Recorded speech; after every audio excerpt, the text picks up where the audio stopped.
Tā, gatavojam ūdeni. Padzerties, jo būs daudz ko jārunā. Čau visiem! Otrdienā, 5. novembris ir klāt. Kamēr mums te visi pārējie sanāk, es ieliešu ūdeni, jo būs daudz jārunā noteikti. Ļoti slāps.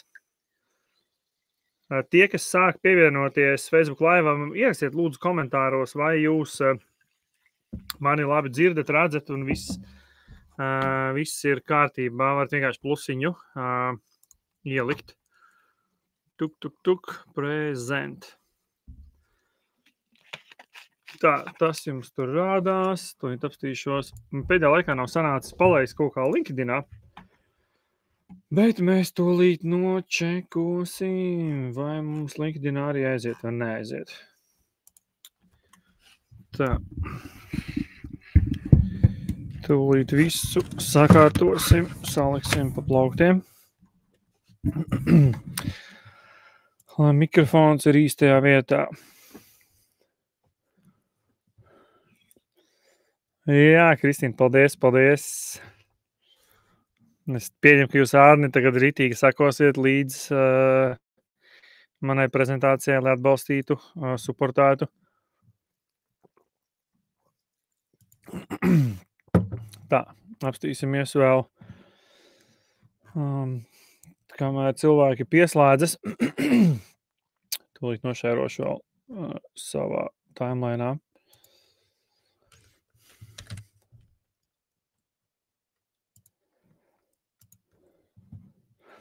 Tā.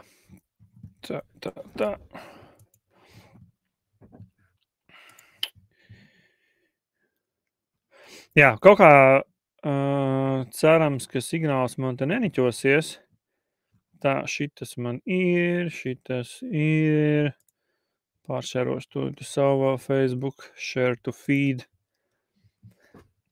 Un pavisam drīz ķersimies.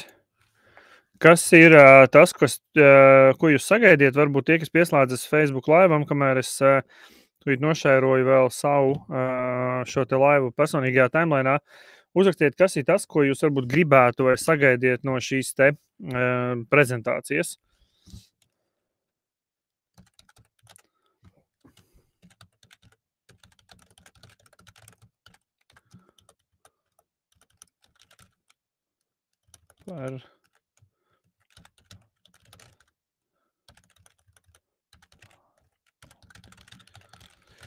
Tā, labi, tas ir izdarīts.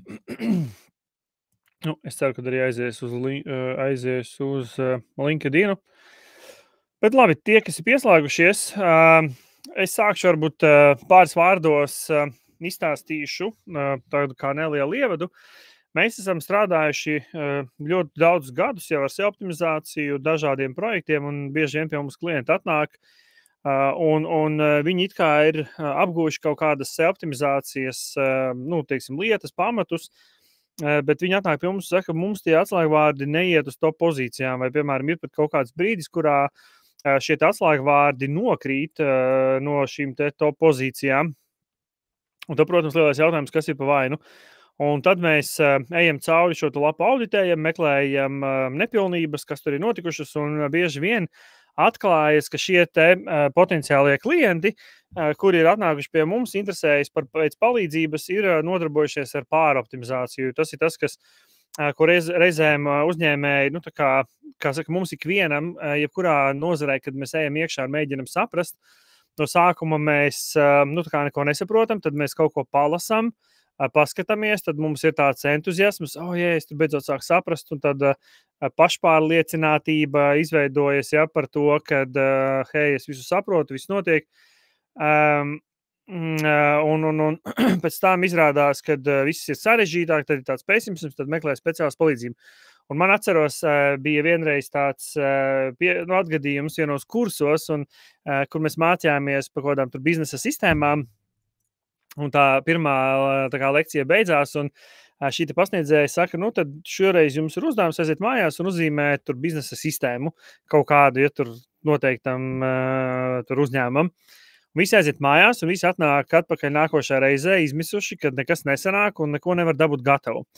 Un viņi saka, tās bija patiesībā uzdevums jums iedot pašiem pacīnīties, un tagad, kad jūs paši esat izcīnījušies, sapratuši, ka tas nav tik vienkārši, tad tagad jūs mūs klausīsieties. Un mēs arī ceram, ka tie, kas ir sākuši kaut ko mācīties par SEO optimizāciju, lai saprastu savu uzņēmumu, mājaslapu, kā dabūt to pozīcijās, kad jūs esat jau pāreksperimentējuši, jums ir kaut kāda pieredze, vai tie, kas pirmoreiz šīs lietas klausīsies un dzirdēs, kad jūs sapratīsiet, kādas lietas nedarīt un kādā veidā nepāroptimizēt, jo tā īstenībā ir problēma, kad cilvēki vienkārši pārāk daudz cenšas izpatikt Google meklētājiem.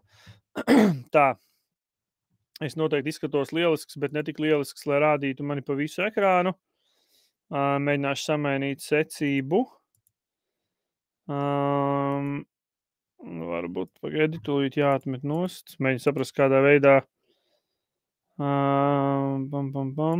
Kā es varu dabūt. Vajadz ekrānam labāk rādīties, nevis šitā. Šitā var būt. Pagaid, es mēģināšu vēl vienu gājienu uztaisīt zirdziņu. Vienkārši man te bišķiņ laikam tā screen. Tūlīt nošērosim ekrānu. Entire screen. Nu, kāpēc viņš man neklausa? Ir. Perfekti. Un tad es noņemšu no savas sejas. Jā, lai jūs varat redzēt, es te labāk malā stāvēšu un stāstīšu. Labi, tādi tie, kas tikai šobrīd pieslēdzās, mēs ķeramies klāt un jūs komentāros droši varat rakstīt savus jautājumus un neskaidrības, un mēs uzreiz procesējot centīšos atbildēt uz dažādiem jautājumiem. Mēs esam e-komercija.lv uzņēmums, mēs saucamies e-commerce Strive, bet kā zīmols publiskajā vidē mēs virzam sevi kā e-komercija.lv. Tas, ar ko mēs nodarbojamies ar SEO optimizāciju, kas nozīmē tā kā Search Engine Optimization, jeb mājaslapu un internetu veikalu izvirzīšana Google meklētāju top pozīcijās. Mēs veidojam mājaslapas uz WordPress bāzes un izstrādājam internetu veikalus uz WooCommerce bāzes, un daži no mūsu klientiem, kuriem mēs ikdienā tur strādājam, ir tur pieredze Bono, tur Kate, interneta aptieka, Reatons, Skynmore, tā kā ir dažādās nozarēs. Mēs esam palīdzējuši gan SEO optimizāciju, gan ar mājaslapu izstrādi. Un liels paldies Kristīnai, kur komentārā tieši ierakstīja kolēģei un Arnim, kuri palīdzēja man šo te prezentāciju salikt, jo es atzīšos, es pats viņu nesalicis, palīdzēja man kolēģi, līdz ar to bez viņiem man būtu jāpavada pie šīs te prezentācijas daudz ilgāks laiks. Bet pat cik es arī šai nozarēs bijis, tā kā es domāju, ka es varēšu jums daudz ko vērtīgu arī iedot. Tātad to, ko mēs šodien runāsim, tas būs, kas ir pāroptimizācija, ko vispār tas nozīmē. Mēs pastāstīsim par to, kas veicina šo te pāroptimizāciju un kā izvairīties no šīs te saucamās tā kā pāroptimizācijas. Tad, kas ir pāroptimizācija? Tas ir pirmais jautājums. Tad pāroptimizācija nozīmē, ka jūs pārāk tā kā cenšaties izdabāt Google meklētājiem, un jūs pārāk cenšaties tā kā pārforsēt ar dažādām metodēm, lai jūsu mājaslapa parādītos Google meklētāju top pozīcijās. Un jūs, piemēram, tur pa daudz atslēgvārdus liekat saturā, jūs pa daudz liekat atslēgvārdus kaut kādus metataitlos, pa garus tekstus rakstat, tur dublikāti. No SEO, no UX viedokļa kaut kādas kļūdas tiek pieļautas, ja, un tad attiecīgi ir dažādas aktivitātes, kuras tiek darītas pārāk daudz. Kā rezultātā jums patiesībā tas nāk par sliktu. Tas tāpat kā sportojot, ja jūs varat no sākuma censties, tā kā jūs gribat skriet, jūs sākat skriet nedaudz, ja tur kaut kādus, nevis tā vietā jūs sākat skriet tur varbūt 1 kilometru, 2 kilometrus, bet jūs uzreiz sākat skriet 10 kilometrus, 20 kilometrus. Jūs tā regulāri darīsiet bez atpūtas, bez speciāla treniņa, visdrīzāk jūs vairs drīz nevarēsiet paskriet, jums visas malas sāpēs, būs iekaisumi, sastiepumi un tā tālāk. Tāpēc arī SEO optimizācijā ir šī te pāroptimizācija, kur vienkārši jūs sākat veikt kaut kādas darbības, jūs palasiet internetā kaut kādus rakstus, uzzināt par kaut kādiem pamatprincipiem, un jūs sākat redzēt, ka kaut kas strādā, un jūs sākat darīt to vairāk. Jums liekas garāks. Viņš uzrakstīja 300 vārdus garu rakstu, jums jāuzraksta 2000 vārdus garu rakstu. Ja? Kāds uzrakstīja 2000, jums liekas, jums jāraksta 4000 vārdu garš raksts, lai rankotos. Ja, piemēram, jūs ieliekat kaut kādus atslēgvārdus, un jums redzat, ka tā lapa sāk rankoties, jūs vēl vairāk šos atslēgvārdus saliekat visādās vietās. Tā kā tas noteikti ir tā skaitās pāroptimizācija, un tas nav pareizi to darīt. Viss jādara ir ar mēru. Pirms mēs ķeramies klāt šiem 11 pāroptimizācijas veidiem, kuri tiek parasti pieļauti, mēs priecātos, ja jūs nošērotu šo te Facebook laivu tālāk, jo noteikti jums timelinā, jūsu draugu paziņu lokā ir kādi uzņēmēji, mārketinga speciālisti, kam noteikti šis te palīdzētu, jo ļoti daudz uzņēmēji, kas nevar atnākt pie aģentūrām pēc pakalpojuma, viņi daudz lietas mēģina darīt saviem spēkiem. Un labākais, kā jūs palīdzēsiet, ja jūs nospēdīsiet laiku un nošērosiet, jo noteikti kāds uzņēmējs šo redzēs, kāds mārketinga speciālists šo redzēs, un rezultātā šie cilvēki varēs veikt kaut kādas darbības savā mājaslapā un nepieļaut šīs te kļūdas. Tā kā tas labākais, kā jūs varat mums palīdzēt un palīdzēt saviem paziņām, kuri arī nodarbojas ar uzņēmēju darbību. Tātad pirmā lieta, tāda lielā būtiskāko cilvēki parasti, tā, ka viņi atklāja šo te maģisko rīku, atslēgvārdu izpētes rīku, kā tur Ahrefs vai SEMrush vai tur SERankings vai Google Keyword Planners. Tas, ko cilvēki dara, viņi izpēta, viņi ieraug šos atslēgvārdus un sāk pārbāzt visās vietās, kur vien ir iespējams. Ja. Šis angliskais vārds ir keyword stuffing. Ja. Un keyword stuffing ir prakse, kad vienus un tos pašus atslēgvārdus izmanto atkārtoti nedabiskā veidā, mēģinot iegūt augstāku pozīcijas meklētājā. Cilvēki uzzina, ka šīs atslēgvārdus var ievietot tur H1, H2 iekšā, ka var arī likt tekstos iekšā. Un viņi tik daudz saliek, ja, ka tu pat lasi, un tev vairs neliekās šis te teksts tā kā dabīgs. Ja. Tā ir pirmā lieta, ko cilvēki ļoti pieļauj, pirmā kļūda.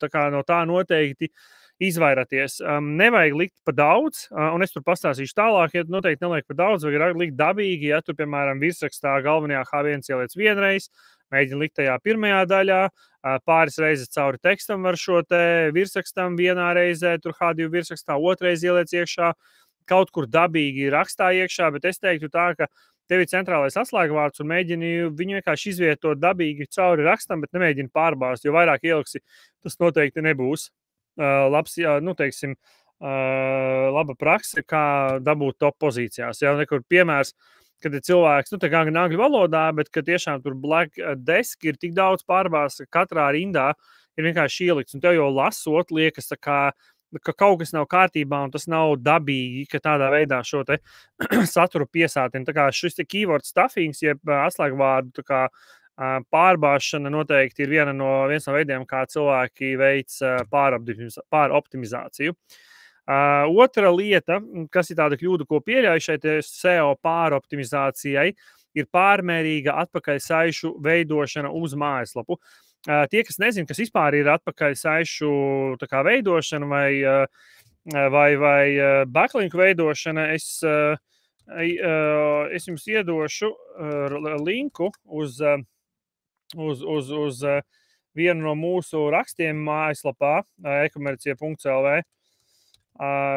Un jūs varat palasīt, paskatīties, jo tad mēs varam iedot jau kaut kādus pavadienus, lai jūs zināt vispār, kas tas ir, ja tad pastīties, aiziet uz mūsu mājaslapu e-komercija.lv vai ierakstiet ārējā SEO optimizācija, un tad jūs varat izlasīt, mēs izstāstīšu, kas tas ir, bet tā pamatideja ir tāda, ka, lai jūs iegūtu mājaslapas autoritāti Google meklētāja acīs, jums ir nepieciešams, lai nāk uz mājaslapu linki no dažādiem resursiem, dažāda veida linki.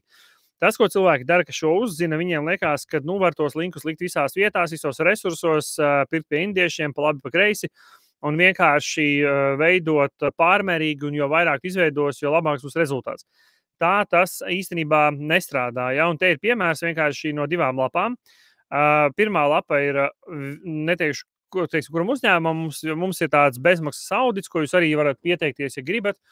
Bezmaksas SEO audits, jūs varat atnākt uz e-komercija.lv. Un mums viens potenciālais klients, viņš bija pieteicies uz šo te bezmaksas auditu, Un tas, kas te redzams, ja, kad viņam ir uz mājaslapu un nāk linki no 59 domēniem, bet no šiem 59 domēniem nāk 93,000 backlinku. Ja, un rezultātā tas domēna reitings, viņš nav augsts. Domēna reitings ir tāds parametrs, kur šajā gadījumā tas ir Ahrefs Rīgas, ja, kas sakalkulē šo te linku kvalitāti. Viņš nekalkulē tikai daudzumu, ja, jo vairāk uztaisīs, jo vairāk šis te domēna reitings būs. Tā tas nestrādā. Rekur, piemēram, no mūsu mājaslapas piemērs, mums uz mājaslapu nāk no 111 šiem te domēniem backlinki, nu, ir apmēram pusi vairāk kā viņiem, bet mums nav uzreiz tā, kad ir, piemēram, tur 180,000 backlinku no šīm visām lapām. Mums ir 1400 backlinki, kas arī ir jāpaskatās. Kaut kas varbūt tur liekas, no kā vajadzētu tikt vaļā. Bet šajā gadījumā redziet arī ar mazāku backlinku skaitu var iegūt daudz augstāku domēna reitingu. Ja? Es te nepieliku piemēru, bet tur tie atslēgvārdi, cik viņi rankojas, un mūsu lapa ir daudz liela, nu, mums ir daudz vairāk, jo iemesls tikai vienkārši, tas nav par atslēgu backlinku daudzumu, tas ir par backlinku kvalitāti. Tāpēc uzmanieties no vienkārši nekvalitatīvu backlinku pirkšanas, vienkārši sūtīšanas uz jūsu mājaslapu. Tā kā tas nav par skaitu, tas ir par kvalitāti. Noteikti trešā lieta pāroptimizācijai, kas traucē, ir, nu, tā kā, kas traucē optimizācijai nokļūt jums to pozīcijās, kas veicina pāroptimizāciju, ir zemes kvalitātes saturs. Ja? Tas ir tāds saturs, kas nepiedāvā vērtību lietotājiem. Ja? Tas var būt vai nu slikti uzrakstīts, vai tur nav vērtīga informācija, vienkārši ūdens ir lietas, ja? Kas varbūt ir atrodams internetā no citas vietas, ja? Un ir visādi scenāriji redzēti. Reizēm uztaisa zemes kvalitātes saturu, vienkārši ar mākslīgo intelektu uzģenerē informāciju, iemet iekšā jau un tur sataisa 15 bloga rakstus, kas vispār nav neoptimizēti uz atslēgvārdu konkrētu. Ne viņam ir piedomāts pie tā, par ko tas raksts būs, kādu pievienoto vērtību nesīs lietotājiem, lasītājiem. Vienkārši zema kvalitāte, tikai rakstīšanas pēc. Tā tas arī nestrādā. Google spēja izanalizēt arī, vai līdzīgs saturs ir internetā pieejams, vai jūs ar savu saturu spējat pievienoto vērtību pienest, vai jūsu saturs attiecībā pret kādu citu saturu jau pieejamo internetā arī spēja jau pienest pievienoto vērtību. Un, ja tas neizpildās, tad jūs vienkārši iztērēsiet laiku. Ja jūs saģenerēsiet, piemēram, tur 400 vai tur 300, es vienkārši saku ekstrēmos, ja, bet, piemēram, 400 zemes kvalitātes bloga rakstus vai kaut kādu informāciju, ļoti iespējams, ka tas pat par sliktu jums nāks, un jums būs grūtāk rankoties. Tāpēc ir svarīgi, un ir ok izmantot mākslīgo intelektu, un vienkārši svarīgi ir pielikt tādu, ielikt domu, ko es gribu ar to pateikt. Ja, un ņemt palīgā, mums tikko bija saruna pirms šīs sapulces ar vienu uzņēmēju, un viņa arī saka, vai es varu izmantot mākslīgo intelektu. Un es viņai parādu, ka jā, to ar mākslīgo intelektu var uztaisīt saturu, un es varu parādīt arī XML lapas kartē, ja es uztaisu. Rekur, piemēram, ir piemērs, ja, XML lapas karte, šis ir mūsu izveidots tā kā saturs ar mākslīgo intelektu, bet es neprasītu viņam vienkārši uzraksti man, kas ir XML lapas karte. Es zinu šo tēmatu. Es prasīju Google, Google mākslīgam intelektam, uzraksti man definīciju, uzraksti, kam ir paredzēta, uztaisi man piemēru, uztaisi dažāda veida piemērus, ja kā es tās XML lapas kartes uztaisi, kādas ir galvenās kļūdas, un es tā kā padomāju, vai kādus moduļus izmantot, lai to nodrošinātu, ja? Kāds ir kopsavilkums, ja? Kā tas ietekmēs SEO. Un es esmu padomājis un arī mākslīgu intelektu pacīnījies, ja tur es uztaisīju vērtīgu informāciju, kas norankojas augstāk nekā, piemēram, tur Microsoft raksts par XML šo te lapas karti. Tāpēc tas nav vienmēr par to, ka jūs esat rakstījuši ar mākslīgu intelektu, bez mākslīga intelekta, ar copywritera palīdzību, bez copywritera. Tas ir par to, ka jūs patiešām piedomājiet par šo jautājumu, par kuru jūs radiet saturu, produkts, pakalpojums, kategorija, bloga raksts. Ko jūs gribat šim cilvēkam pateikt un kā jūs viņam varat palīdzēt. Jūs varat kaut ko pašpikot no citiem, bet dienas beigās kā tieši jūsu produkts, kā tieši jūsu pakalpojums palīdz. Un tādā veidā jūs radat augstu kvalitātes saturu, kas patiks arī Google. Tad ir viena kļūda ar atslēgvārdu piesātinātas iekšējās saites. Ir tāda lieta, ka, piemēram, viena no lietām, kas Google meklētājiem palīdz saprast, ja pieņemsim, ka šī ir jūsu mājaslapa, Ja šī te ir jūsu mājaslapa, kurā ir iekšā dažādi atvērumi, ja, piemēram, tur pakalpojumi, šajā sadaļā visādi pakalpojumi, un šeit ir, pieņemsim, kaut kādi tur blogaraksti, ja. Un Google saprot starp šīm te sadaļām, kad rekur ir, piemēram, šis ir tur logi, šis ir PVC logi, šis ir tur koka logi, šis ir alumīnija logi.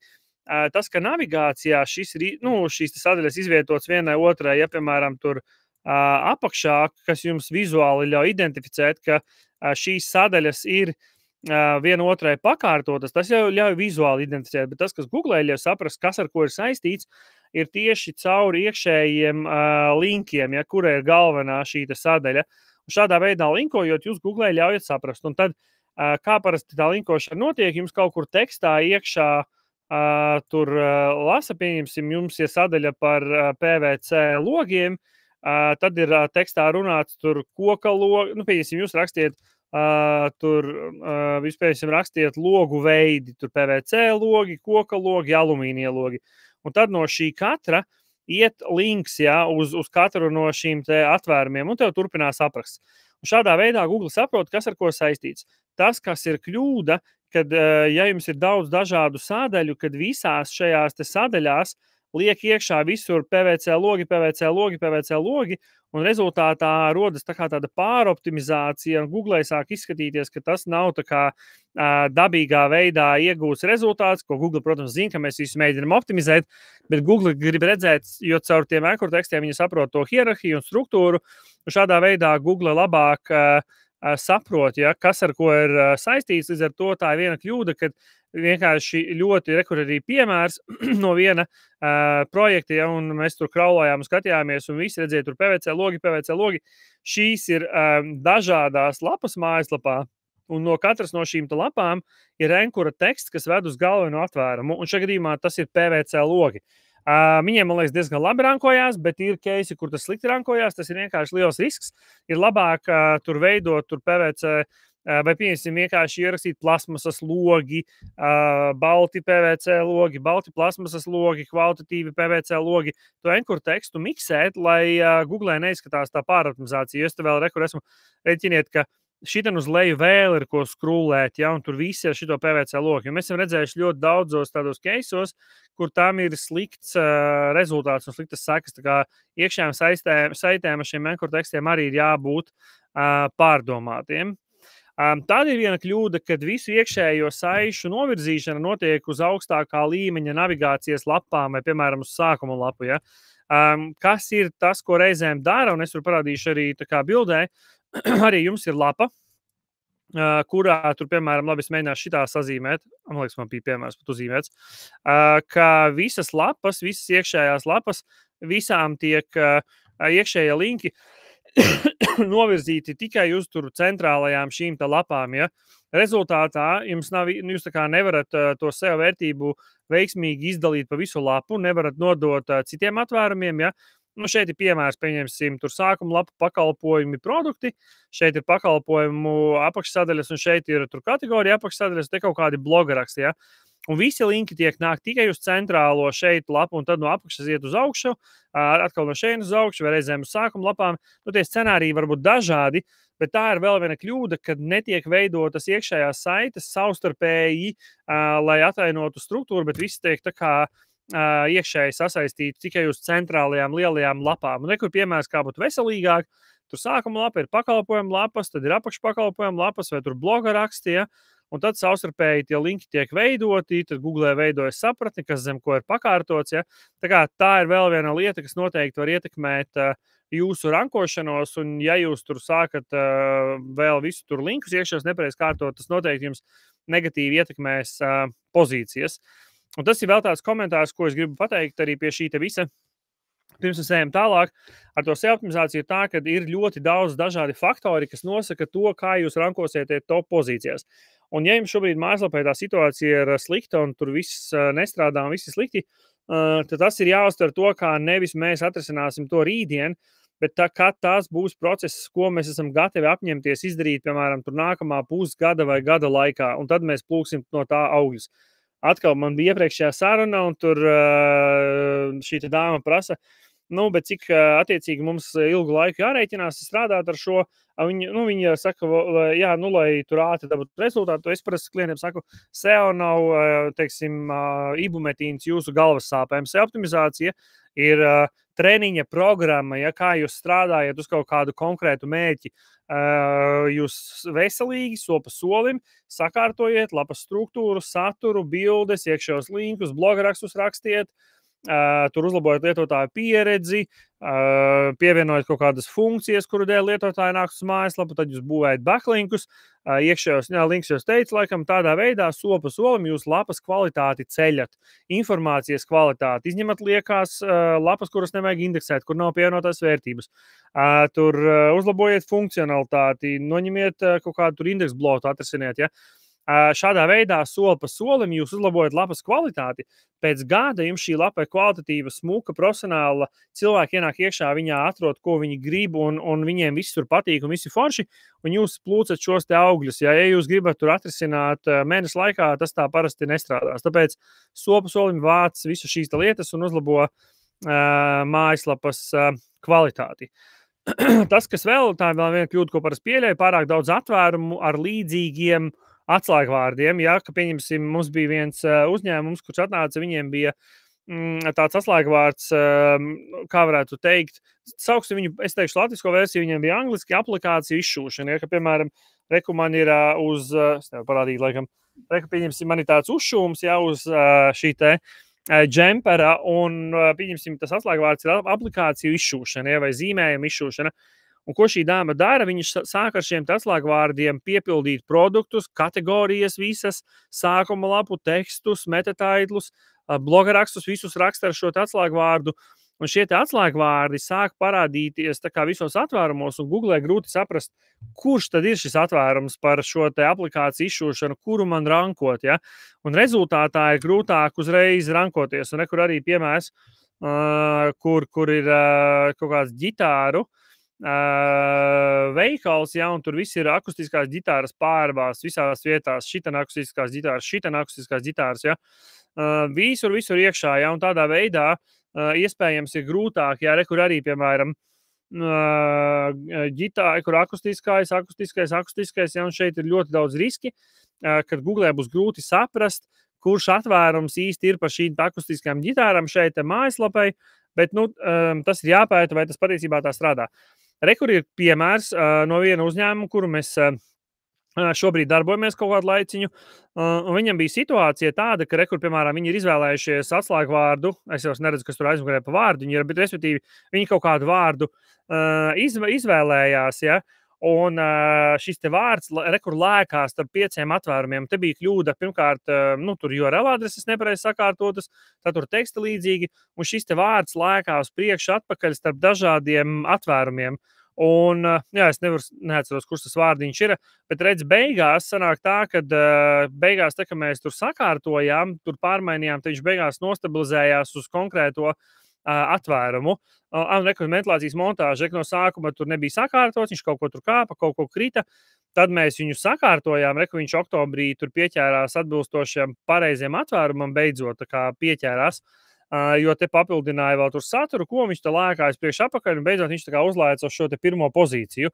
Bet tā ir problēma, ko, piemēram, šis klients ierodās pie mums, sakam, man tur vajag dabūt pozīcijas, tad mēs sākam skatīties, izvēlas klients atslēgvārdus, ar kuriem grib strādāt, un tad mēs skatāmies, kā viņš dzīvojās un kā viņš uzvedās. Jā, tas ir tas piemērs. Pirms ejam tālāk, kur Kristīne raksta jautājumu, uz ko mēs varam atbildēt, mēs ejam tālāk. Jā, kur ir attiecīgi Kristīne Šterna raksta, tātad, ja es pārdodu 1000 logus, tad gribi vai negribi, man katrā lapā produktā būs tie logi jāliek. Jā, tā varētu būt, ka ir tā situācija, ka jums ir, teiksim tā, ideālā pasaulē būtu labi, ja jums nenāktos likt, jo jums visdrīzāk, tur ir jāskatās, protams, par to situāciju, kāds tur, kuram tas case ir, ja. Bet es varu mēģināt uzreiz tā kā izskaidrot to ideju. Jums būs labi šī sādaļa, labi zīmēšu. Tātad sadaļa, piemēram, ja produktu katalogs, ja būs logi, kas tad būs šie te PVC logi, tad būs koka logi, tad, pieņemsim, ir alumīnija logi. Šīs, pieņemsim, ir šīs te kategorijas.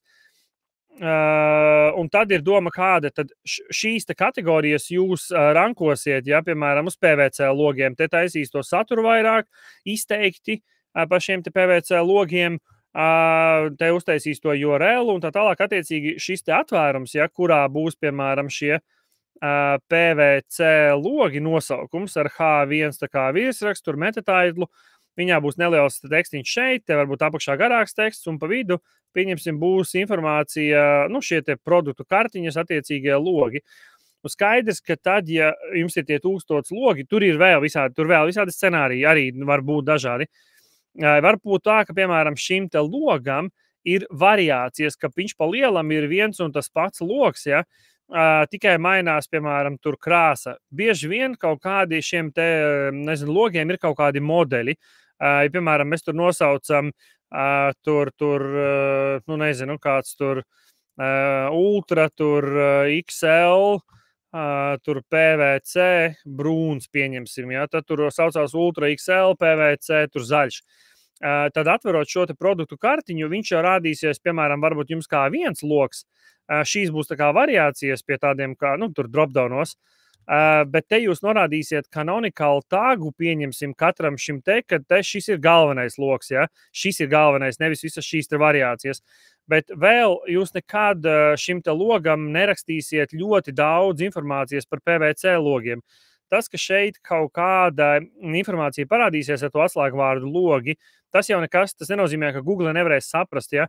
Jo jums jau URL adresē būs šī te loga pilnais tas nosaukums, ja tur iekšā, pieņemsim, tur uzliksim kaut kādu lielāku, nu, pieņemsim, kurā vietā, pieņemsim, šitā būs tur logi, vai tur būs labi, pieņemsim, produkts, ultra, tur plus, nezinu, tur varbūt, nezinu, labi, ultra plus XL, tur PVC, loks, ja, pieņemsim. Es ieteiktu pat šitai situācijā vispār nelikt šo te, lai nerodas konflikts, ja, un tad, pieņemsim, šitā jūs varētu, vai pierakst, nu, pieņemsim, šādi viņš sauktos loks, ja, jūs šādi rakstītu. Tas, ka jūs tur rakstat iekšā tekstā, tas, ka jūs tur tekstā ierakstīsiet, kaut kur pievienosiet to atslēgvārdu, ka tas ir PVC loks, ja, ka tur ir tekstā, tas jau nekas, viņš nenozīmē, ka uzreiz, bet ja jūs ļoti daudz tekstu rakstīsiet visiem logiem par PVC, tur apakšā vienkārši liesiet ūdeni, iespējams, ka viņš konfliktēs ar šo centrālo kategoriju, un tad jums nevarēsiet, nu, viņš tur lēkās un nerankosies un tā tālāk. Tāpēc tur vienmēr ir jāskatās pēc konteksta. Nu jā, attiecīgi tas, ko Arnis saka, ja, man kolēģis Arnis vēl paralēli skatās, ka atslēgvārdu logi nav vienāds ar atslēgvārdu PVC logu, Google saprot, un arī vienkārši pat, ja šeit es paņēmu PVC logi, piemēram, ja, bet ja, piemēram, jūs būtu uzņēmums, kas nodarbojas ar logu tirdzniecību, un jums ir sākuma lapā optimizēts vairāk uz logi vai logu pārdošana, tad šeit būs jums vairāk teksts, un pie atvērumiem nu, jums daudz nebūs to tekstu, ja arī jāierobežo tas daudzums, ko jūs rakstiet, vai arī jāliek kaut kādu teksta porciju, varbūt tur jāignorē Google. Nu, tur ir dažādi risinājumi, dažādos scenārijos, bet jo tas, ko Kristīna raksta, problēma ir reāla, un tā uzņēmumiem ir problēma, bet tur vienkārši ir dažādi risinājumi, kā to, protams, saprast. Nu jā, tas ir skaidrs, jo produktu nosaukumā tur būs, ja, bet tev jau būs tas, kā saka, nosacīti diferencējošais, tas, ka tur, piemēram, tā produkta ražotāju pieminēsi, loga tur modeli varbūt krāsu pieminēsi, un tad tev varbūt būs iekšā tur PVC, bet URL adresē, piemēram, neliec iekšā šo te logi tur atkārt. Nu, tur vienkārši jāskatās, kā kurā scenārijā, bet tur ir dažādi risinājumi, kā to, protams, atrisināt, jā. Tā kā, jā, kur Arnis vēl iekomentē, jā, kad produktu nosauku optimizācijai nepieciešama pēc iespējas mazāk uzsvērt uz vārda logi, ja modelis vai krāsa nāk priekšā. Jā, tā kā tur, tas ir arī risinājums. Tā kā to visu var risināt, tas, ko Kristīna jautā, viss ir labojams. Tālūk, turpinam. Tie, kas skatās, ja jums šī informācija ir noderīga, tad mēs ļoti novērtēsim, ja jūs nospiedīsiet laikus, emoji, varbūt jums ļoti nepatīk mūsu prezentācija, ja? Nospiediet asaras vai skumjas vai naidiņu. Vienalga, kas jūs uzrunā, kā jūs šodien jūtaties, bet noteikti šīs te miedarbības laiki, šēri, ja jūs nošērosiet, padosiet tālāk, tas palīdz Google algoritmam, Facebook algoritmam. Es ēdu, elpoju un domāju par Google, bet palīdzēs Facebook algoritmam izplatīt tālāk šo saturu un noteikti kādam noderēs. Vēl komentārs, labi, pirms ejam tālāk, es Kristīnai atbildēsim. Arnis arī pareizi var iekomentēt, tad tāda taisīt long tail atslēgvārdus jau palīdzēs. Te ir komentārs, jautājums, vai jūsu nozarē pie logiem būs tik daudz long tail atslēgvārdi, ar kuriem cilvēki meklēs, ja lai jūs katru šo atslēgvārdu paņemtu pa 1000 logiem saliktu, ja katru. Tas vairāk ir par to, ka jūs vienkārši sarakstat tur PVC logi. Labi, nerakstiet, kā Arnis saka, labāk liekat priekšā tur zīmolu, krāsu, modeli, un te jūs varat pieminēt, ka tas ir loks, vai varat pieminēt kāda materiāla loks, jo Google no pirmās daļas sapratīs, ka tas nav tas pats, kas vienkārši sadaļa logi vai tur PVC logi. Bet tu nedabūsi tik daudz long tail atslēgvārdus, lai atkal neatkārtotos, ja tev ir 1000 dažādi logu veidi. Tā kā tas arī nav gluži risinājums. Tātad, atgriežoties pie mūsu lielā uzdevuma, par pāroptimizāciju, atslēgvārdu pārblīvēšanu URL saitēs. Ja, tas nozīmē, ka jūs URL saitē saliekat pa daudz atslēgvārdus cerībā, ka tas palīdzēs jums rankoties Google meklētāju top pozīcijās, un to nav vērts darīt par daudz. Un rekur ir piemērs, īstenībā te ir sarkanā krāsā ir pareizais un baltā krāsā ir nepareizais. Tad attiecīgi šeit redziet hair care, tad ir atkal hair care, tips for blonde hair, ja tad šeit ir jau iekšā hair care, šeit ir hair care un šeit ir vēlreiz hair.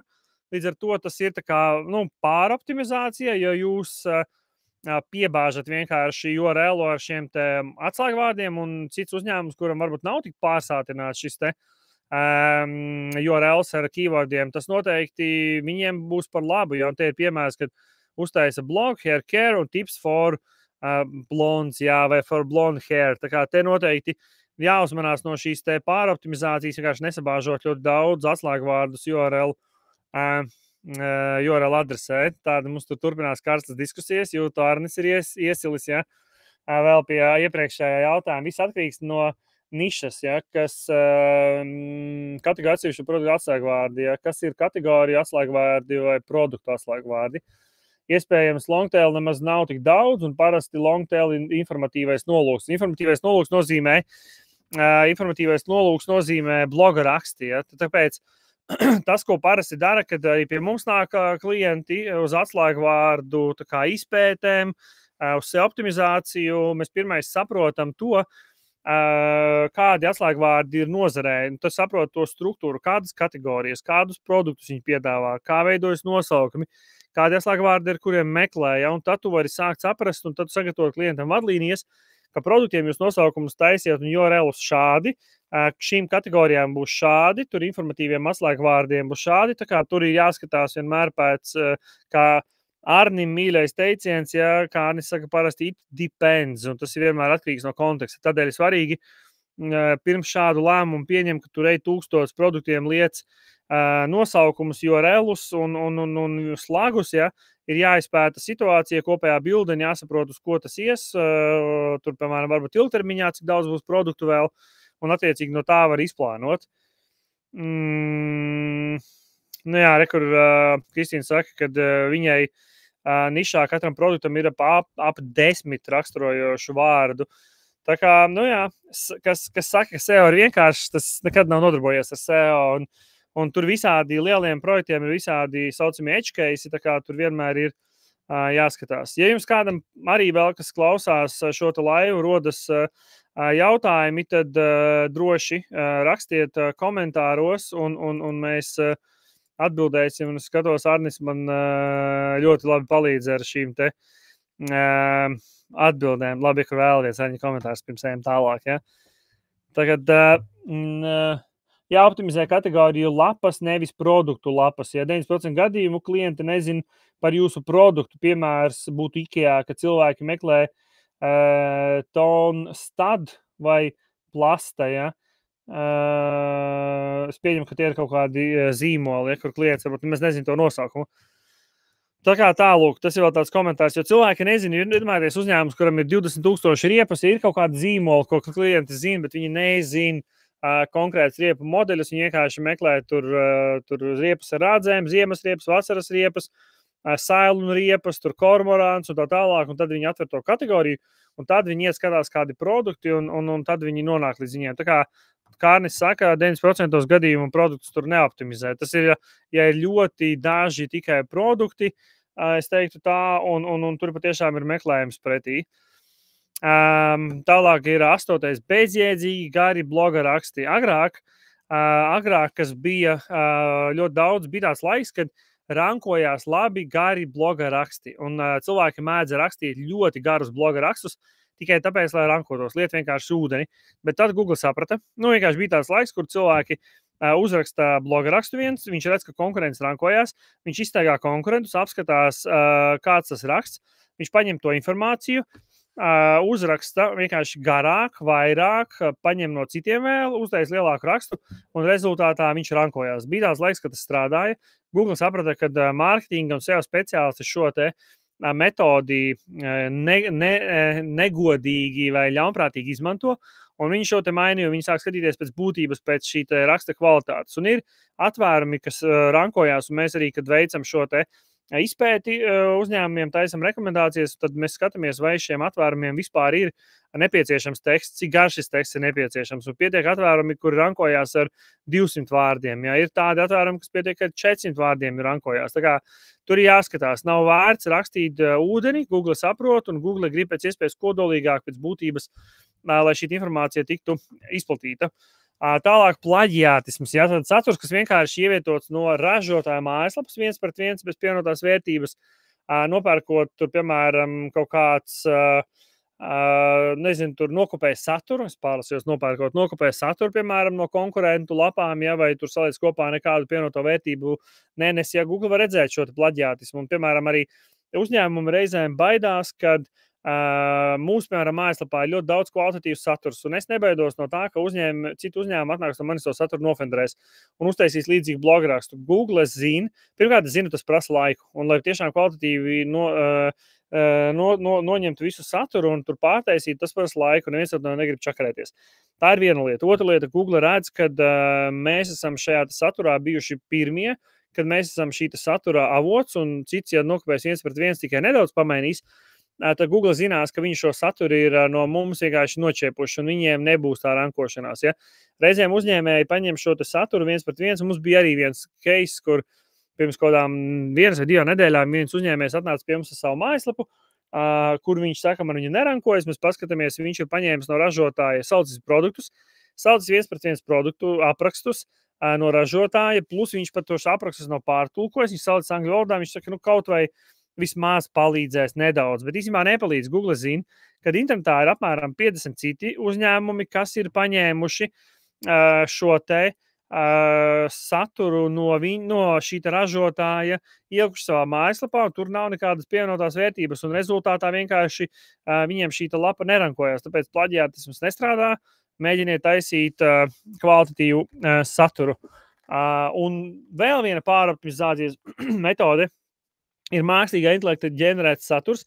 Es zinu, ka jau es šito stāstīju, ja, bet te ir svarīgi tas, ka ir atšķirība ar mākslīgo intelektu. Tu vari radīt saturu, un Googles vadlīnijas atļauj šo te gājienu, kad jūs ar mākslīgo intelektu taisiet saturu, un pēc tam publicējiet savā mājaslapā. Google par to neiebilst. Google ir svarīgi, lai jūs radat pievienoto vērtību. Un tas, ko es rādīju te piemērā ar tām XML lapas kartēm, vai tur, piemēram, ierakstīsiet HTML lapas karte, kas rankojās topā ar mākslīgu intelektu radīts saturs, tas ir manis nācis, austiņas nokrita, tas ir nācis no manis kā no eksperta. Es zinu to nozari, es eju pie mākslīga intelekta, uzdodu pareizos jautājumus, apstrādāju atbildes, pārlasu, sakompilēju, papildinu, uzlaboju, noformatēju, ielieku vēlreiz viņam visu bloga rakstu, viņš pārstrādā, nooptimizē, ielieku mājaslapā, salieku bildes, tur salinko iekšā.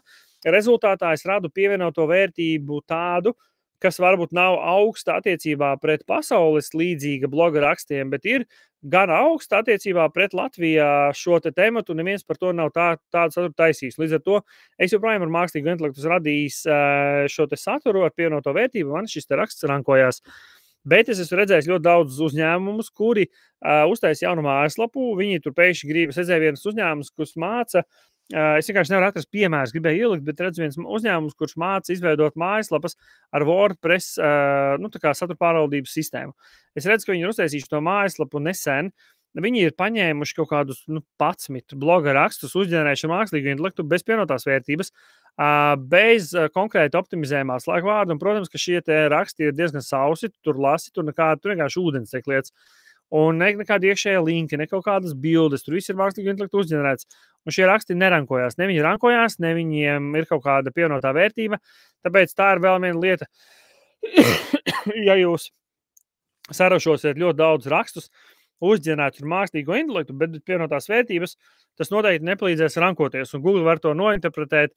Ir džeki internetā eksperimentējuši, kuri raksta tur, nedēļā 50 bloga rakstus ar mākslīgu intelektu. Bija viens laiks, kad tas gāja uz augšu, bet tad bija laiks, kad tas viss nogāzās viņiem, tāpēc, ka Google sāka saprast, kā cilvēki,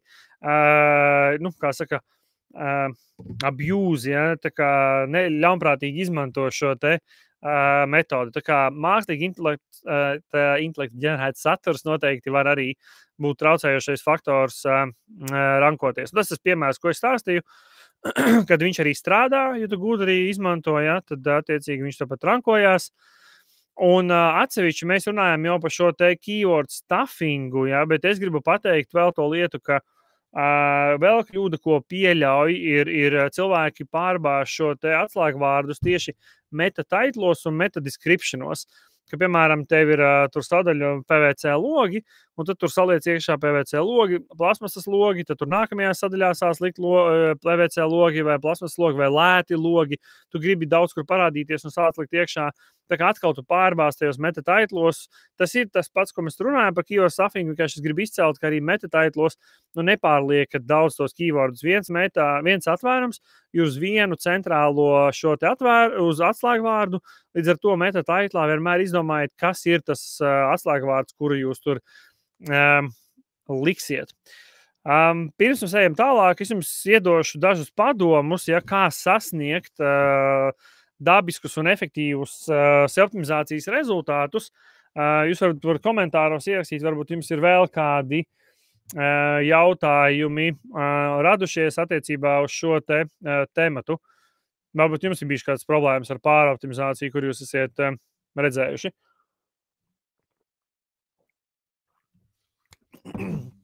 Tikmēr ieliešu sev ūdeni, jo pie tādiem runāšanas apjomiem slāpst. Un atcerieties noteikti nolaikot vai nošērot šo te postu, jo Facebook algoritmam tas patīk. Vairāk nošērosiet, vairāk cilvēki redzēs. Kā es arī minēju sākumā, kad jūs noteikti draugu paziņu lokā ir kaut kādi uzņēmēji, kam šis te vai mārketinga speciālisti, kam šis te saturs noderēs. Un labākais, kā jūs mums varat pateikt, paldies, ir nošērot vai uzspiest reakciju šim te video, jo kā saka, mēs esam ieguldījuši stundām, un mēs priecātos, ja jūs mums palīdzētu vismaz šo saturu izplatīt tālāk. Tātad es izstāstīju par kādām 11 galvenajām lietām, kā parasti notiek šī pāroptimizācija kļūdas, ko cilvēki pieļauj. Tagad pastāstīšu galvenās lietas, kuras jums ieteiktu ievērot, lai jūs dabūtu šos te rezultātus. Tad pirmā lieta, ko vajag izdarīt, veiciet visaptverošu atslēgvārdu izpēti un izmantojiet atslēgvārdus dabiski. Tad viena lieta, ko arī mēs tikko runājam vēl pirms šitā te laiva, un es te dāmai saku, pirmā lieta, es redzu, ka jūs mājaslapa nerankojas ar atslēgvārdiem, un es vēl vienu tur mēbeļnieku runāju, es viņam saku, jūs mājaslapa nerankojas, ļoti vienkārši iemesls dēļ jums nav atbilstošu atvērumu atslēgvārdiem, kā cilvēki meklēja šo jūsu produktus un pakalpojumus. Pirmais solis, ko jums jāizdara, jums ir jāizveid tā kā atslēgvārdu izpēte, lai jūs varat saprast, kā vispār cilvēki šos te atslēgvārdus meklē, kādus lieto, kādas kombinācijas. Tie, kas varbūt nezin, es jums iedošu atslēgvārdu izpēte. Aiziesiet Google meklētājā, kur būs bloga raksts par atslēgvārdu izpēti, un jūs varat izlasīt, mēs tur esam uztaisījuši tiešām plašu rakstu par to, arī te video pat ir par šo tēmu, kā var veikt šo te atslēgvārdu izpēti. Te viss te printscreeni, apraksti, video, izstāstīts visu sopu somu. Tas ir pirmais, ko jūs noteikti obligāti izdariet, uztaisiet atslēgvārdu izpēti, lai jūs saprastu vispār šo te nozari, kā cilvēki meklē šos te atslēgvārdus. Ja? Noteikti izmantojiet šo te informāciju, lai saka, bloga rakstos un saturā liekat šos atslēgvārdus dabiski, nepārforsējiet, liekat tā kā jums liekas, ka būtu loģiski ievietot. Koncentrējieties uz satura kvalitāti, tad izveidojiet augstas kvalitātes saturu, kas piedāvā patiesu vērtību un palīdz jūsu auditorijai. Kas ir svarīgi, koncentrēties, nedariet tā, ka jūs vienkārši lejiet ūdenī, rakstīšanas pēc, jums liekas, ok, tur 2000 vārdi, vienkārši rakstīšu krustām šķērsām, labāk uzrakstiet 1000 vārdus, bet kvalitatīvi, unikālus, padomājiet par savu tādu, nezinu, tur personīgo pieredzi, ko jūs varētu izstāstīt, ko jūs zinat tieši jūs, ko nezin citi. Es reizēm daru tā, ka es pastaigāju pa konkurentu lapām, paskatos, ko viņi ir stāstījuši un ko viņi nav pastāstījuši. Un to, ko es zinu par šo te nozari, ko es labprāt varētu pastāstīt citiem, tad es aizeju un pierakstu klāt blograkstā, iedodu šo te pievienoto vērtību. Ja? Veidojiet noderīgu informāciju, kas saka, tur ceļvežus, rakstus, ja? Dažādus par šo te nozari. Tas, ko mēs darām, ja, ko es arī varu izstāstīt, un tie, kas arī mums seko ik pa laikam, gan jau redz, mēs mētiecīgi un regulāri rakstam blograkstus. Mēs neesam tie SEO speciālisti, kas runā tikai par SEO optimizāciju. Mēs esam tie SEO speciālisti, kas veic SEO optimizāciju.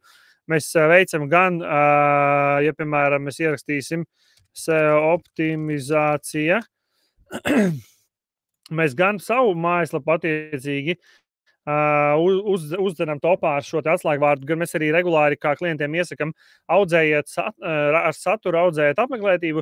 Mēs arī paši regulāri taisam vērtīgu saturu mūsu klientiem, un mēs domājam par to, kas ir tā pievienotā vērtība. Tāpēc mēs vienmēr silti iesakam, arī jūs dariet, taisiet kvalitatīvu saturu, liekat bildes, izpētiet.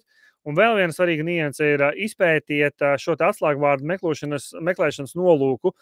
Jo, kas ir svarīgi, ja, piemēram, jūs mēģināsiet rankoties ar atslēgvārdu dārza melnzeme ar bloga rakstu, viņš nerankosies, tāpēc, ka cilvēki ar dārza melnzeme meklē produktu. Līdz ar to ir svarīgi atrast atslēgvārdus, kas atbilst tur vai nu bloga rakstam vai produktu kategorijām. Tas ir arī tāds uzdevums, uz ko svarīgi koncentrēties. Ņemiet vērā lietotāju pieredzi, padomājiet, ko lietotāji vēlas, redzēt, ja veidot saturu tā, lai apmierinātu šīs te vajadzības, ja veidot jebkādu, vai tas ir, vai tur cilvēki, piemēram, mēs zinām, ka, pieņemsim, SEO pakalpojumu atslēgvārds ir pakalpojumu orientēts atslēgvārds, un cilvēki, kas grib raksta SEO pakalpojumu vai SEO aģentūra, viņi meklē uzņēmumu, kas piedāvā pakalpojumu, un viņi grib mājaslapu, kur ir skaidri definēti pakalpojumi, pieteikšanās konsultācijai. Līdz ar to mums to atvērumu vajag veidot tādu. Ja mēs redzam, ka cilvēki, piemēram, ar SEO optimizāciju grib nevis pakalpojumu sadaļu, bet izglītojušu bloga rakstu, tad mēs veidojam izglītojušu bloga rakstu. Ja mēs redzam, ka cilvēki ar atslēgvārdu dārza melnzeme grib produktu kategoriju, tad mēs veidojam produktu kategoriju. Jo mums arī bija situācija, kur uzņēmums ar piemēram, tur grīdas segumi, viņiem nav produktu katalogu mājaslapā, viņi nespēja rankoties, mēs paskatāmies, tur jābūt top pozīcijās, uzņēmumi, kas ir top pozīcijās, ja gribat nokļūt, jums jābūt reāli produktu katalogam. Kamēr jums nav produktu katalogu, tikmēr jūs nerankosieties. Tāpēc pārbaudiet to, kāds saturs ir nepieciešams un palīdziet viņiem atrast šo informāciju. Jā, pēc iespējas ātrāk nodrošiniet šo te attiecīgo lietotāju pieredzi, jo Google meklētājs analizē lietotāju uzvedību. Viens ir, viņam patiks no saturiskā viedokļa mājaslapa, viņš norankos to pozīcijās, bet Google meklētājs skatīsies, kā cilvēki uzvedas mājaslapā. Un ja šie cilvēki ienāk mājaslapā un aiziet, tad Google meklētājiem tas būs slikts signāls. Viņi teiks, ok, šie cilvēki atver mājaslapu, aiziet projām, tā dara daudzi. Tas nozīmē, ka šis saturs neatbilst. Bet varbūt saturs atbilst, bet ir kāds cits traucējošais faktors no lietotāju pieredzes viedokļa, kuru dēļ jūs slikti rankojaties. Ja? Tā kā tur jāskatās noteikti arī uz lietotāju pieredzi. Dažādājot ankuru tekstus, ja kā es minēju, ka, piemēram, šie ankuru teksti, kas ir vai nu backlinkiem, kas nāk uz jūsu lapu, vai iekšējās saites, ja, netaisiet uz centrālo atvērumu, ja, piemēram, jums ir PVC logi atvērums, nu netaisiet no visām sadaļām, visiem iekšējiem linkiem ankuru tekstu PVC logi. Variējiet tur labi logi, lēti PVC logi, balti plasmasas logi.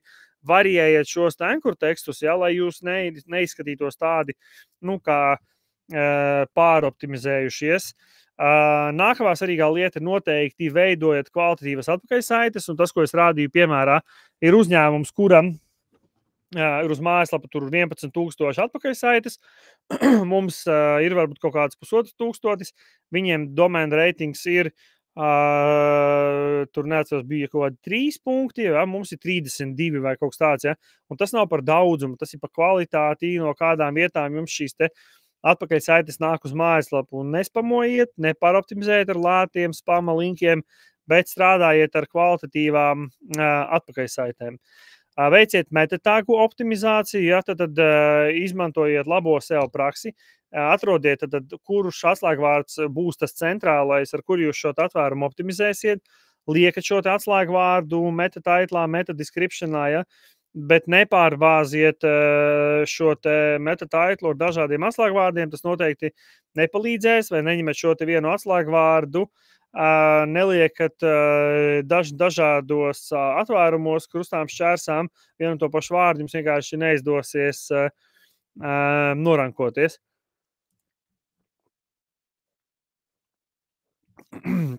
Responsivitāte ir ļoti svarīgs elements, ja, kas ir jānodrošina mājaslapai, ja, kad ļoti daudz cilvēku izmanto vietāruņus. Mēs veicam ļoti daudziem uzņēmumiem auditus un redzam, ka bieži vien ir 60-70% vismaz apmeklētāji nāk no mobilajām ierīcēm. B2B nozarē ir mazāk, B2B nozarē ir 50-50, es teiktu, B2C nozarēs parasti ir 60-70% vismaz. Cilvēki nāk no mobilajām ierīcēm. Un skatieties, jo Google šobrīd primāri indeksē mobilo versiju, tas nozīmē, ka mobile first indeksācija un kraulošana, tas ir svarīgi, Google skatīsies, ja, un arī no lietotāja pieredzes. Interesants, tā kā izstāstīšu interesantu stāstu, ja, tikko es vienkārši paralēli pamanīju, ka kamēr mēs, tas no lietotāja pieredzes optimizācijas responsivitātes viedokļa, mēs te analizējām savas mājaslapā tā kā lietotāju uzvedību, kā viņi pārvietojas pa lapu, ko viņi dara. Mēs esam tikko tagad nomainījuši, mēs vēl Facebook laiva sākumā, jūs varbūt redzējāt, ka man bija savādāk šis te kukiju rīks šis te, ja, un mēs te analizējām, mēs ievācām Hotjaru datus, un mēs redzam, ka mobilā versijā šis te kukiju rīks, viņš piedzen pilnu ekrānu ar šito privātu un politiku. Plus mums vēl noņemts bija noraidīt, ir tikai pieņemt, pielāgot bija, jā, un nebija noraidīts noņemt. Tas, ko cilvēki darīja, viņi atnāca mājaslapā, es redzēju, viņi kaut ko te mocījās un čakarējās un aizgāja projām. Un rezultātā mēs sapratām, ka kā cilvēkiem besiep šo te kukiju logu ņemties, viņš ir pilns ekrāns ar viņu, viņš traucē viņiem darboties pa šo te lapu, un mēs zaudējam apmeklētājus, ja, potenciālos klientus, kam varbūt triggero, un līdz ar to tikko sākot laivu man te bija cits šis te, un tagad laiva laikā man jau nomainījās, un vienkārši mēs risinam šīs te lietotāju pieredzes lietas responsīvajā versijā, un tas jums arī jādara, jo, kā es saku, ka jums mājaslapā var būt labs saturs, bet, ja lietotājiem ir slikta pieredze, viņš nevar atrast, ko viņam vajag, vai vēl tur mobilā versija ir slikta, pat ja jums ir labs saturs, kam vajadzētu labi rankoties, cilvēks ar savu uzvedību signalizē, ka jums kaut kas nav lapu kārtībā, ka viņa nav kvalitatīva, līdz ar to viņu uzreiz drīzāk pametīs šo te mājaslapu, un Googles meklētājs jums to pozīciju negatīvi ietekmēs. Tagad tās ir tādas galvenās lietas, kuras jums ir vērts ņemt vērā. Ja jūs gribat šo te mājaslapu dabūt top pozīcijās, es pastīšos, kur vēl Kristīna raksta vēl jautājumus. Droši jūs arī rakstiet savus jautājumus, kuri jums ir radušies par šo te optimizāciju un pāroptimizāciju. Tad Kristīna prasa par Pinterestu. Vai arī tikai dažus produktus tajā Pinterest publicēt? Ja es pareizi sapratu jautājumu, no optimizācijas viedokļa, vai kaut kāds labums būs, ja jūs Pinterestā publicēsiet savus tos produktus. Es varbūt kļūdos, bet Arnis noteikti skatās, var palīdzēt man iekomentēt. Es domāju, ka no sev viedokļa pienesums nebūs, jo iespējams ir ļoti daudz linki. Tas piemēram arī, kāpēc salīdzina LV un kur pirkt LV no sev viedokļa nav nekādas vērtības. Tāpēc, ka Google redz, ka no salīdzina LV un kur pirkt LV ir vairāk izējošie linki nekā ienākošie, un tie izējošo ienākošo linku proporcija ir izteikti lielāka. Līdz ar to tur sev vērtība nav nekāda. Ja? Tas, kas var būt Pinteresta gadījumā, un nekur arī vēl turpinājums, ja, tam, tas, kas var būt Pinteresta gadījumā, labi, sadalīšu divus jautājumus. Pinteresta gadījumā vienkārši jūs ievilksiet cilvēkus. Cilvēki par jums uzzinās, viņi zinās jūsu brendu, un tad rezultātā cilvēki nāks pēc tam pie jums atkārtot. Līdz ar to Pinterests var tāds būt rīks awareness, ja atrodamības vai pamanāmības veicināšanai, bet no sev viedokļa tur nebūs tiešā vērtība. Tas būs tāds social signāls. Nu jā, ko rakstā, vai nebūs par daudz backlinku, jo katru produktu tur rādīs. Un Google šeit mācēs noignorēt šos te backlinkus, un noteikti, domāju, nedabūsim nekādu punishmentu. Jā, kur Arnis saka par to, ka apmeklētībai varbūt būs jēga, bet tā nav organiskā apmeklētība, Pinterest ir lapas. Nu jā, ka sociāls tīkls un Google tur baigi viņu no SEO, bet tas ir vairāk tā kā signāls, kad kur jūs esat sociālos tīklos pieejami internetā, par jums ir tur tā kā reāli profili, tas saucamais EEAT, ja jūs tur sapildījat informāciju par sevi, ir kaut kādi linki, jūsu produkti, Google noteikti saprot, kad jūs esat legit biznes, ja, bet no SEO backlink vērtības tur nekāds labums nebūs. Man Pinterest pienes klientus, kas nopērk. Nu jā, tā var būt reāli. Pinterests ir awarenessam, bet ne no tāda backlink vērtības. Arnis vēl raksta sev ziņā, jā, bet klientu kā trafiks avots noteikti ok. Mēs tikai konkrēti ar Pinterest nestrādājam, jā. Tā kā tas ir tāds vēl komentārs no Arņa. Tā Arnis arī mūsējais kolēģis, kurš mūsu SEO optimizācijas sensējs un samurais. Nu tā kaut kā, ja jums vairāk jautājumu nav, jūs varat arī pēc tam uzrakstīt mums jautājumus. Mēs noteikti atbildēsim arī vēlāk, ja jūs pēc šī te Facebook live kaut kad noskatīsieties šo te atkārtojumu ierakstā, droši rakstiet, mēs labprāt jums atbildēsim. Ja vairāk jautājumu nav, ja jums interesē, kāda ir jūsu mājaslapas situācija Google meklētājā, jūs varat aizdoties uz mūsu mājaslapu. Ir mums tāda maģiska liela poga, kas dara brīnumus. Jūs atnākat šeit, nospiežat bezmaksas audits, atstājat savu kontaktinformāciju, un tad mēs jums uztaisīsim bezmaksas auditu. Mēs jums novērtēsim, es jums iemetīšu uzreiz linku. Mēs uztaisīsim bezmaksas auditu, iziesim cauri mājaslapai, no SEO optimizācijas viedokļa, iedosim feedbacku, pastāstīsim, kādas jums pozīcijas, kāda ir backlink kvalitāte, kāds jums tehniskais stāvoklis, ja. Attiecīgi, tas jums ļaus saprast, kādās pozīcijās ar atslēgvārdiem esiet, ja. Tā kā noteikti izmantojiet šo te iespēju, jūs varat atnākt šeit uz mājaslapu, paskatīties, te nav nekādu āķu, te nav nekāds, ka mēs uztaisim auditu, tad pēkšņi maksājiet vai mēs jums nerādīsim. Tas ir bezmaksas, pilnībā bezmaksas audits, kas palīdz jums saprast jūsu esošo situāciju. Te kaut kas neielādējās, vajadzēja būt. Kāpēc man likās, ka tur bija jābūt kaut kam, bet labi. Anyway, bet nobeigumā mani sauc Edgars Kebe. Mēs esam e-komercija.lv. Nodarbojamies ar mājaslapu internetu veikalu izstrādi.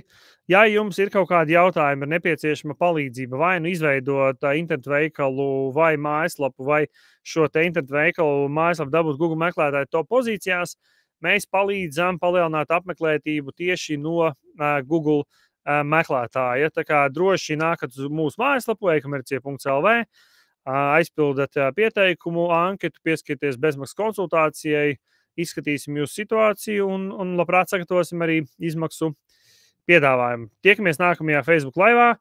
Ja jums noderīgi bija, noteikti nospiediet laiku, nospiediet share. Noteikti, kā atkārtošos, Facebooks novērtēs, kādam uzņēmējam jūs noteikti palīdzēsiet, jo informācija būs, es domāju, noderīga. Tā kā paldies jums par to. Un tiekamies pēc mēneša. Man sieva teica, ka man jābūt ir apbītā. Es ceru, ka es biju. Čau visiem!